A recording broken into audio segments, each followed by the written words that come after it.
نتوسل بالحبابة والبتول المستطابة والنبي ثم صحابة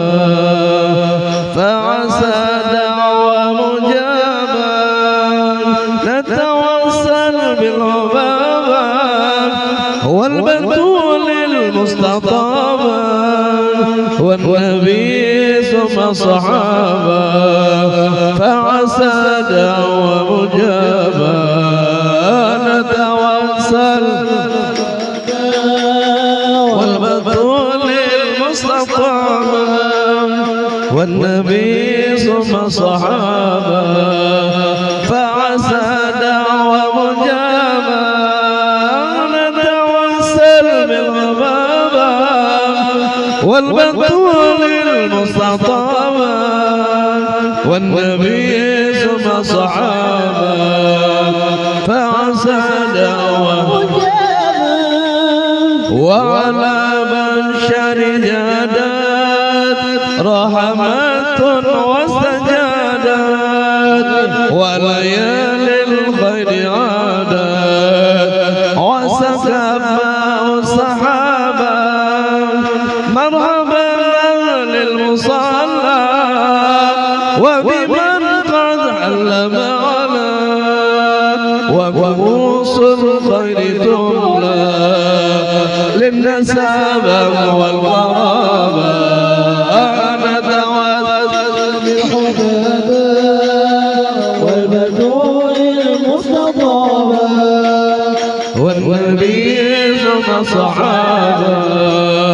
فعسى دعوة مجابة نتوسل بالحبابة والبتول المستطابة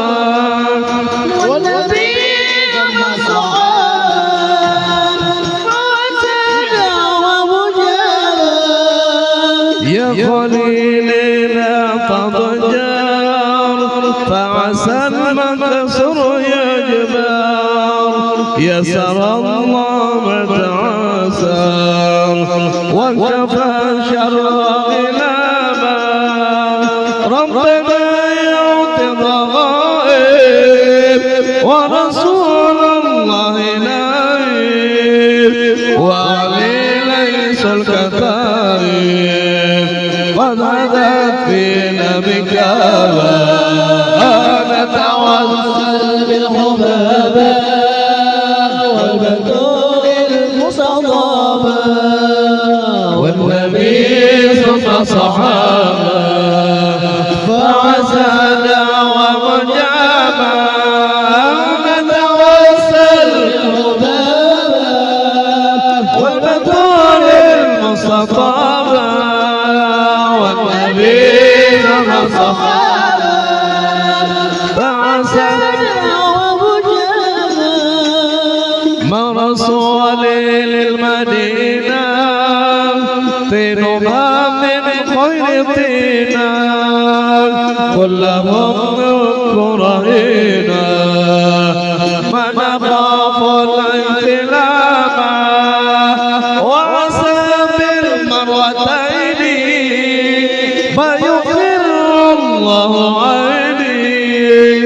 كلهم يقضون ديني لا يروي عن حسابا نتوسل بالحبابة والبتول المصطفى والنبي ثم صحابة فعسى دعوة مجابة نتوسل بالحبابة والبتول المصطفى والنبي ثم صحابة فعسى دعوة مجابة إنني في الله راجي لما زل بالباب لاجي فعسى يصلح وادي ويسخر لصحابة بالنبي زين الوجود وخديجة وجدودي والمقدم والعمود يفتح الرحمن بابا نتوسل بالخبابة وبطول المصطفى والنبي ثم الصحابة بعثنا ومجاهد نتوسل بالخبابة والبطول المصطفى والنبي ثم الصحابة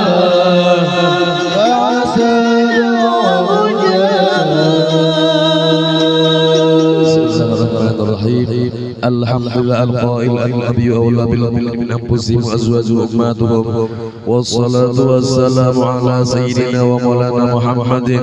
القائل وآخر سيدة خديجة والقائل قد رزقت حبها فأنا أحبها من يحبها وعلى آله وصحبه المهديين وأزواجه تسربت بإسرة سيد المرسلين خصوصا خديجة الكبرى التي نالت وفازت بخدمة خاتم الأنبياء والمرسلين وشهد اليوم بعث رسول العالمين. Bermula ini sebahagian daripada keistimewaan Sayyidatina Khadijah radhiyallahu anha dan adalah keistimewaan radhiyallahu anha yaitu awal-awal orang yang masuk Islam. Maka dengan sebab iman Sayyidatina Khadijah Allah ringankan segala beban yang ada pada baginda Rasulullah. Dan adalah keistimewaan radhiyallahu anha mendapat kemuliaan sebagai istri Rasulullah dan mendapat keberuntungan dengan berkhidmat kepada Rasulullah dan menyaksikan ketika dibangkitkan Rasulullah serta menolong dan membela dakwah Rasulullah. Dan adalah keistimewaan radhiyallahu anha keturunannya terpelihara daripada kaum jahiliyah sehingga beliau diberi gelar Sayyidatul Tahirah dan masyhur dipanggil dengan Al-Kubra. Dan nasab beliau bertemu dengan nasab Rasulullah pada datu beliau yang bernama Qusay. Dan adalah keistimewaan radhiyallahu anha termasuk daripada ahli tarikh yaitu apabila ditawasuli dengan menyebut ya Ummana Khadijatul Kubra maka hadirlah beliau. Dan adalah keistimewaan radhiyallahu anha mempunyai ilmu dan akal yang sempurna, akhlak yang baik dan terpuji, bijaksana dalam segala urusan, mempunyai firasat yang kuat, semangat besar, pandangan dan pendapat yang tepat, mempunyai keelokan yang sempurna. Dan adalah keistimewaan radhiyallahu anha orang yang sangat kaya raya dan pemurah, banyak harta dan pembantu perniagaan yang berhasil sehingga semua harta diserahkan kepada Rasulullah untuk dakwah agama Islam. Dan adalah keistimewaan radhiyallahu anha selalu menghibur dan menyenangkan hati baginda apabila ada orang kafir yang mengganggu atau berbuat jahat terhadap Rasulullah. Dan adalah keistimewaan radhiyallahu anha senantiasa bersama-sama Rasulullah selama lebih kurang 24 tahun bersama baginda menjalani rumah tangga, tidak pernah beliau menyakiti hati baginda Rasulullah. Dan adalah keistimewaan radhiyallahu anha diberi pangkat wa Abdul Sayyidatun Nisa'il Alamin dan istri yang paling utama daripada istri baginda, dan semua anak-anak baginda dilahirkan daripadanya melainkan Ibrahim maka daripada Mariatul Qibtiyah. Dan adalah keistimewaan radhiyallahu anha berkhidmat menyiapkan makanan dan minuman untuk baginda berkeluar di Gua Hira dengan setia beliau menunggu baginda pulang, dan terkadang beliau naik ke Gua Hira mengantari makanan untuk baginda Rasulullah. Dan adalah keistimewaan radhiyallahu anha mendapat ucapan dan kiriman salam dari Allah Subhanahu wa taala dan malaikat Jibril, dan beliau mendapat kabar dari Rasulullah bahwa Allah taala menyediakan untuk beliau mahligai yang terbuat daripada mutiara. Dan adalah keistimewaan radhiyallahu anha sangat dicintai Rasulullah seperti sabda beliau, sungguh aku telah diberi Allah cinta pada Khadijah dan aku cinta kepada orang yang mencintainya. Mudahan kita termasuk dicintai Rasulullah. Dan juga baginda tidak pernah melupakan kebaikan radhiyallahu anha dan menghormati keluarga beliau dengan mengirim hadiah, dan terkadang baginda menyembelih kambing sendiri kemudian membagikan membagikan dagingnya kepada keluarga Sayyidatina Khadijah, dan baginda sering menyebut-nyebut kebaikan radhiyallahu anha serta memuji dan bercerita keistimewaan dan kelebihan Sayyidatina Khadijah, dan baginda tidak pernah bosan-bosan sekalipun lama dan panjang, dan baginda selalu mendoakan serta memintakan ampun kepada Allah Ta'ala untuk Sayyidatina Khadijah, dan adalah keistimewaan radhiyallahu anha senantiasa bersama-sama Rasulullah baik dalam keadaan senang ataupun susah, tidak pernah meninggalkan baginda, dan ketika baginda dihisor diasingkan oleh orang kafir, beliau selalu menemani dan menghibur baginda sekalipun umur beliau lebih daripada 60 tahun. Karena cinta dan sayangnya pada baginda, kurang lebih 3 tahun dihisor baginda bersama-sama Sayyidatina Khadijah dengan sabar dan ridha, merasakan lapar dan haus manakala makanan dan minuman tidak ada. Maka sesungguhnya kita umat Islam menundukkan kepala mengingat kebesaran dan kemuliaan Sayyidatina Khadijah yang membantu dan membela serta menghibur Rasulullah dalam mendakwahkan agama Islam di Mekah.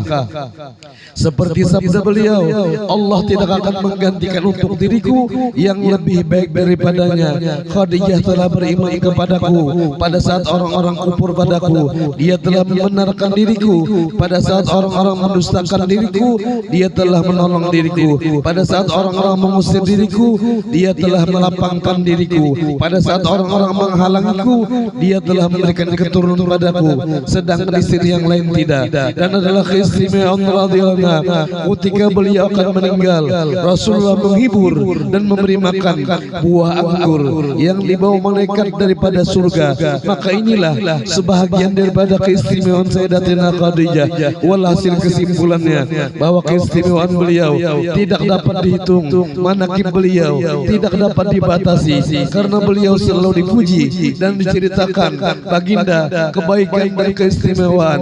Syahadah adalah rumah Sayyidatina Khadijah, seabdal-abdal tempat setelah Masjidil Haram, seperti kata para ulama, karena di rumah itu turun malaikat Jibril membawa wahyu dan tempat Rasulullah beribadah dan tempat dilahirkan baginda Rasulullah. Kemudian Sayyidatina Khadijah diwafatkan pada tanggal 11 Ramadan 3 tahun sebelum hijrah baginda ke Madinah, dan beliau dimakamkan di Mu'alla yang dikenal dengan Kampung Mujun. Maka dengan kasih sayang turun baginda meletakkan jasad Sayyidatina Khadijah dan meratakan tanahnya dengan perlahan-lahan sebagai tanda kelebihan beliau daripada istri-istri yang lain, dan beliau wafat berumur 65 tahun. Allah mansur nafahatur ridwana alaiha